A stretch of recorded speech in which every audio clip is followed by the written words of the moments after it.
ஒரு கணவன், நல்ல கவனமா கேட்டுங்க, கோச்சுக்காதீங்க மேல. ஒரு கணவன் தனது மனைவி இப்படி அலங்காரமான ஹிஜாபிலே, இறுக்கமான ஹிஜாபிலே, உடல் உறுப்புகள் தெரியும்படியான ஹிஜாபிலே, ஹிஜாப அணிந்தும் தலையை திறந்தவளாக, ஹிஜாப அணிந்தும் நெஞ்சை திறந்தவளாக ஒருவருடைய மனைவி செல்கிறாள் என்றால் அந்த ஆணுக்கு ஆண்மை இல்லை என்று பொருள். அந்த ஆணுக்கு அவனை கண்டிக்கக்கூடிய திராணி இல்லை என்று பொருள். அவனிடத்திலே ஈமான் இல்லை என்று பொருள். அவன் ஒரு வெட்கக்கெட்டவனாக இருப்பான். தனது மனைவி இப்படி அலங்காரத்தை வெளிப்படுத்திக் கொண்டு செல்லும் பொழுது அதை தடுக்கக்கூடிய திறமை இவனிடத்தில் இல்லை என்றால் இவனைத்தான் ரசூலுல்லாஹி ஸல்லல்லாஹு அலைஹி வஸல்லம் சொன்னார்கள், தய்யூஸ், பொன்னையன் என்று சொன்னார்கள். அது தனது குடும்பத்தில் அசுத்தத்தை அங்கீகரிப்பவன், தனது குடும்பத்தாரின் ஒழுங்கீனத்தை அங்கீகரிப்பவன் என்று ரசூலுல்லாஹி ஸல்லல்லாஹு அலைஹி வஸல்லம் சொன்னார்கள். 3 வகையான ஆண்களை அல்லாஹ் ஏறெடுத்து பார்க்க மாட்டான். யார்? பொய் சொல்லக்கூடிய அரசன், வயோதிகமாகி விபச்சாரம் செய்யக்கூடிய ஒரு மனிதன், வயோதிகத்தில் விபச்சாரம் செய்யக்கூடியவன்.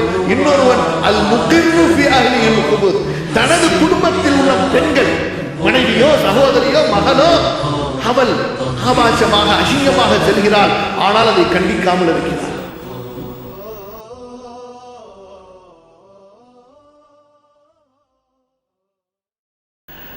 பாப் அல் ஹயா மினல் ஈமான். அல் ஹயா மினல் ஈமான், வெட்கம் ஈமானில் உள்ள ஒரு குணம். இன்றைக்கு பெண்களே வெட்கம் கிலோ எவ்வளோன்னு கேட்குற அளவுக்கு ஆயிடுச்சு. எப்படி? பெண்களே வெட்கம் என்றால் கிலோ எவ்வளவுன்னு கேட்கிற அளவுக்கு சமுதாயம் அவர்களை மாற்றி வைத்திருக்கிறது.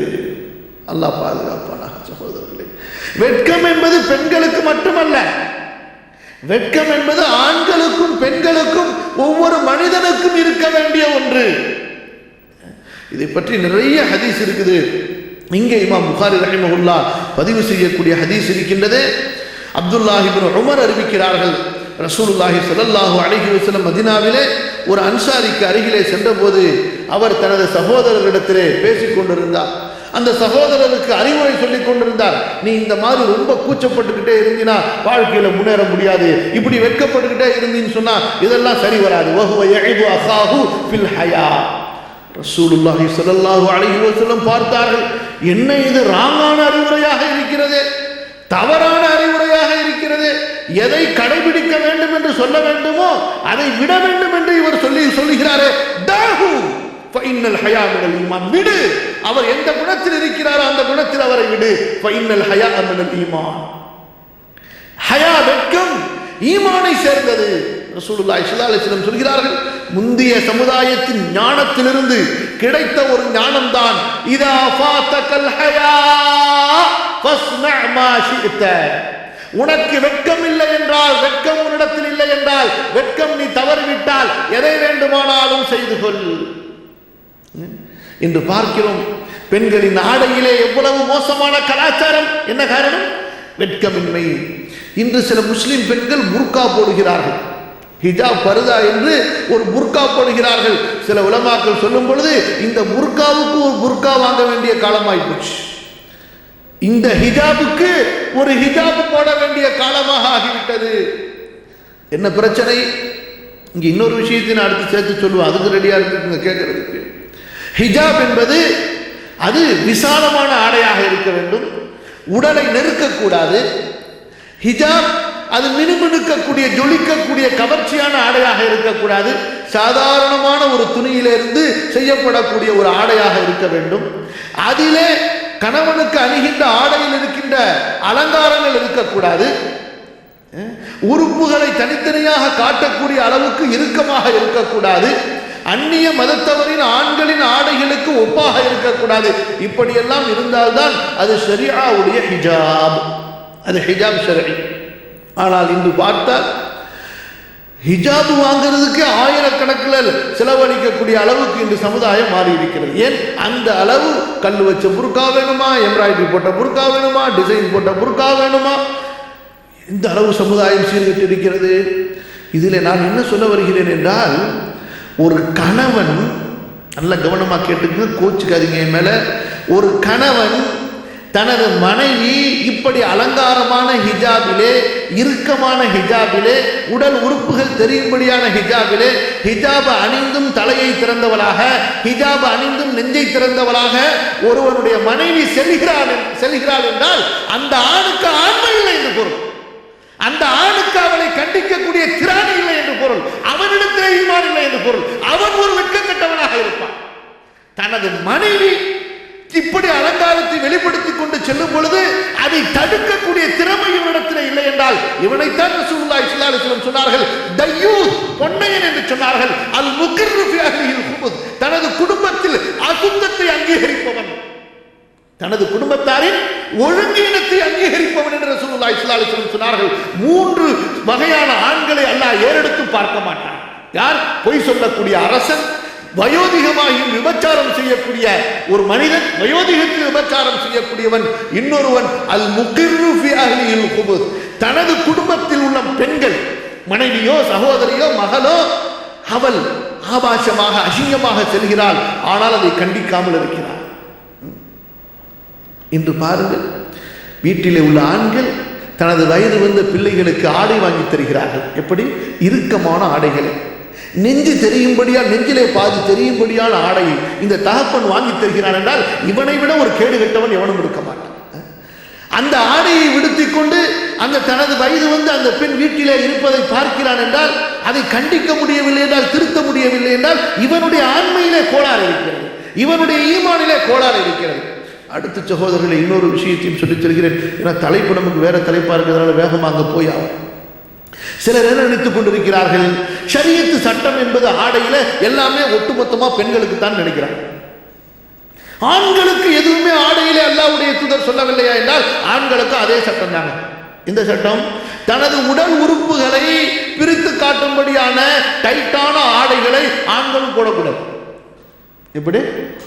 இன்றைக்கு பாருங்க, ஜீன்ஸ் பேண்ட், டைட்டு சட்டை, உள்ளார் சுஜூதுக்கு போனாருன்னு சொன்னால் பின்னாடி உள்ளவங்களுக்கு, அதுக்கு முன்னாடி அவங்க பின்னாடி உள்ளவங்க சுஜூது போயிடணும். அப்போத்தான் அவருடைய தொழுகை பாதுகாக்கப்படும். இல்லைன்னா முடிஞ்சு போச்சு கதை. இன்றைக்கு சிலர் எப்படி செய்கிறாங்க, எல்லாம் மாடல் காஃபிர்களை பார்த்து, அந்த குடிகாரங்களை பார்த்து, அந்த நாசக்காரங்களை பார்த்து, அவன் எப்படி ட்ரெஸ் போடுறான், அவன் எப்படி ஹேர் ஸ்டைலு, அவன் எப்படி என்னென்னமோ அதை பார்த்து கடைசியில் என்னாச்சு, முன்னாடிலாம் நம்ம காலத்தில் பேண்ட் போட்டாங்கன்னு சொன்னால் முஸ்லீம்கள், அதாவது தொப்புள் வரைக்கும் இருக்கும் அந்த இருப்பு, அப்புறம் கால் வந்து நல்ல தொடையெல்லாம் நல்ல விசாலமாக பெருசாக கீழே உட்காந்து சாதாரணமாக வந்து இஸ்திஞ்சா செய்யக்கூடிய அளவுக்கு விசாலமாக இருக்கும். ருக்கு சுஜூது தாராளமாக விசாலமாக போகக்கூடிய அளவுக்கு இருக்கும். எந்த விதமான பிரச்சனையும் இருக்காது, கரண்டை காலுக்கு மேலேயும் இருக்கும். ஆனால் இன்னைக்கு போடுறாங்க, தொப்புளுக்கிட்ட இருக்க வேண்டிய இடுப்பு எங்கே இருக்குது?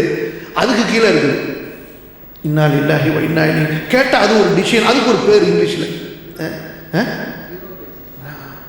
கேவலமாக இல்லை. தொழுவும் பொழுது அவன் உள்ளே அணிந்திருக்கக்கூடிய ஆடையின் பாதி தெரிகிறது. மோசமாக இருக்கு. அவங்க பக்கத்தில் தொழுதாலும் சரி, பின்னாடி மாட்டிக்கிட்டாலும் சரி, தொழுகையே பார்த்துடா போயிடும். கேவலமா இல்லை சகோதரர்களே. அப்போ ஆண்களுக்கும் அந்த சட்டம் இருக்கிறது என்பதை நீங்கள் மறந்து விடாதீர்கள். நம்மளும் வீட்டை விட்டு வெளியே வந்தோம்னு சொன்னால் நம்முடைய ஆடையும் பெண்களை கவரும்படியாக இறுக்கமாக இருக்க. சில பேர் வருவாங்க, பெரிய பாடி பில்டர்னு காட்டிக்கிட்டு, மசல்ஸ் எல்லாம் காட்டிட்டு, டைட்டாக டிஷர்ட்டை போட்டுக்கிட்டு அசிங்கமாக வருவாங்க. இதெல்லாம் என்ன? காஃபிர்களின் கலாச்சாரம். எங்கே பார்த்து பழகுனாங்க? யாருடைய கலாச்சாரம் இது? காஃபிர்களை பார்த்து, அவர்களுடைய டிசைனை பார்த்து, அதை பார்த்து பழகினார்கள். இது முஸ்லிம்களுடைய டிசைன்ஸ் கிடையாது. அப்போ இந்த விஷயத்தில் கவனமாக இருக்கணும். வெட்கம் என்பது அவ்வளவு பெரிய ஒன்று. வெட்கம் ஒருவனிடத்தில் இருக்குமேனால் அவன் ஈமானில் உயர்ந்து கொண்டே போவான். அப்போ வெட்கத்தில் முதல் தரம் வெட்கம் என்னவென்று சொன்னால் அல்லாஹ்விடத்திலே வெட்கப்படுவது. யாரிடத்திலே வெட்கப்படுவது? அல்லாஹ் சொல்கிறார், அவர்கள் மக்களிடத்திலே வெட்கப்படுகிறார்கள், அல்லாஹ்விடத்திலே வெட்கப்படுவது இல்லை என்று. அப்ப அல்லாஹ்விடத்திலே வெட்கப்படுவது என்றால் என்ன? அல்லாஹ் தடுத்த காரியத்தில் அவன் என்னை பார்க்க கூடாது, அல்லாஹ் கட்டளையிட்ட காரியங்களை பாழாக்கக்கூடியவனாக அல்லாஹ் என்னை பார்க்க கூடாது. இது அல்லாஹ்விடத்திலே நாம் வெட்கப்பட வேண்டிய ஒன்று. அல்லாஹ்வுடைய ரசூலிடத்திலே வெட்கப்படுவது அவர்களுடைய சுன்னத்தை பாழாக்காமல் இருப்பது. அடுத்து மார்க்கத்திலே ஹலால் ஹராமிலே வெட்கப்படுவது, நமது ஒழுக்க விஷயத்திலே வெட்கப்படுவது. இந்த ஹயா என்பது அவ்வளவு அருமையான ஒன்று சகோதரர்களே. ரசூலுல்லாஹி ஸல்லல்லாஹு அலைஹி வஸல்லம் அவர்களை பற்றி தோழர்கள் குறிப்பிடும் பொழுது, ஒரு கன்னி பெண் திரைக்குள் அவள் வெட்கப்படுகிறாள் அல்லவா, அதைவிட அதிகம் வெட்கமுடையவர்களாக ரசூலுல்லாஹி ஸல்லல்லாஹு அலைஹி வஸல்லம் இருப்பார்கள். அப்போ இன்றைய காலத்தில் நீங்கள் பார்த்தீர்கள் என்றால் இந்த கோ எஜுகேஷனில் படிக்கும் பொழுது எந்த அளவு மோசமாக படிக்க வைக்கிறார்கள் என்றால், ஒரு ஆம்பளை புள்ள ஒரு பொம்பளை புள்ள, ஒரு ஆம்பளை புள்ள ஒரு பொம்பளை புள்ள. கடைசி ஸ்கூல்களில் பார்த்தீங்கன்னா ஸ்விம்மிங் கிளாஸ், அந்த கிளாஸ் இந்த கிளாஸ்ன்னு சொல்லிட்டு ஆம்பளை பிள்ளைங்க பொம்பளை பிள்ளைங்களை ஒன்றா சேர்த்து, இன்னும் பல நாடுகளில் 6 வயசு 7 வயசுலேருந்து அவர்களை பொம்பளை பிள்ளைங்க ஆம்பளை பிள்ளைங்களை ஒரே இடத்துல ஸ்விம்மிங் பூலில் கூட்டிகிட்டு போய் அவர்களுடைய ட்ரெஸ் எல்லாம் கலக்கிட்டு குளிக்க வச்சு கேட்டாங்கன்னா என்ன சொல்கிறாங்க, இந்த வெக்கம் தான் அவங்களுடைய முன்னேற்றத்துக்கு தடையாக இருக்குது. இன்றைக்கி வந்து வெஸ்டர்ன் கண்டுபிடிச்சிருக்கிறது, அதை முஸ்லீம்கள் கூட அப்ளை பண்ணுறாங்க. இந்த கூச்ச சுபாவத்தினால தான் அவன் முன்னேற மாட்டேங்கிறான். காலேஜுகளில் பார்த்தீங்கன்னு சொன்னால் ஆம்பளை பிள்ளை பொம்பளை பிள்ளைங்களை சேர்த்து விட்டுறாங்க ப்ராஜெக்ட் பண்ணுறதுக்கு. என்னத்தை பண்ண போகிறான், ப்ராஜெக்டாக பண்ணுவான். கேவலமா இல்லை சகோதரர்களே? அல்லாஹ் பாதுகாக்க வேண்டும். அப்போ ஈமானை நாம் இறந்து கொண்டிருப்பதற்கு ஒரு முக்கிய காரணமாக இமாம் புகாரி ரஹிமஹுல்லாஹ் அவர்கள் வெட்கத்தை சொல்கிறார்கள். காரணம், அல்லாஹ்வுடைய தூதர் ஸல்லல்லாஹு அலைஹி வஸல்லம் சொன்னார்கள், ஃபஇன்னல் ஹயா மினல் ஈமான், ஃபஇன்னல் ஹயா மினல் ஈமான், வெட்கம் ஈமானிலே உள்ள ஒரு குணம்.